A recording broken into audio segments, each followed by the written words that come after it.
வயிற்று வலிக்கான மருத்துவம்.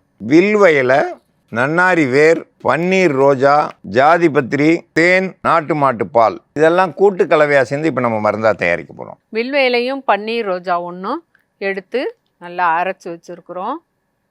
இப்போ இது கூட நன்னாரி வேர் ஒரு 10 கிராம் அளவுக்கு எடுத்துக்கிறணும். சாதிபத்திரி ஒரு பூவில் பாதி எடுத்துக்கிறலாம்.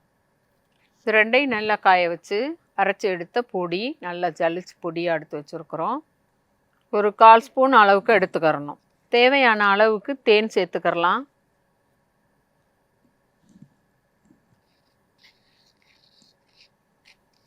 முதல்லையே நீங்கள் இந்த பொடி எல்லாம் பாலில் போட்டிங்கன்னா மிதக்கிக்கிட்டே இருக்கும். குடிக்கிறப்போ உங்களுக்கு ஒவ்வாமையினால் சில பேர் வாமிட் பண்ணிடுவாங்க. அதனால் பாலை தனியாக காய்ச்சி வெதுன்னு ஆற வச்சு எடுத்து வச்சுக்கிட்டு மருந்தெல்லாம் தயார் பண்ணிவிட்டு பாலோட கலந்துட்டிங்கனாக்கா ஈஸியாக எல்லாமே குடிக்கிறதுக்கு ரொம்ப நல்லா ருசியாக இருக்கும்.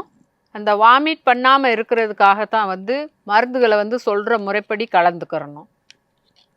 இப்படி ஒரு 50 மில்லி அளவுக்கு நீங்கள் குடிச்சிட்டு வந்தீங்கனாக்கா உங்களுக்கு அந்த உள்ளுக்குள்ளே உணவு சாப்பிட்டு குத்தல் எடுக்கிற மாதிரி வலி, எரிச்சல், வயிறு பொறுமிட்டு வலிச்சுக்கிட்டே இருக்குதுனாக்கா அந்த வலியெல்லாம் வயிற்று வலி சரியாயிரும்.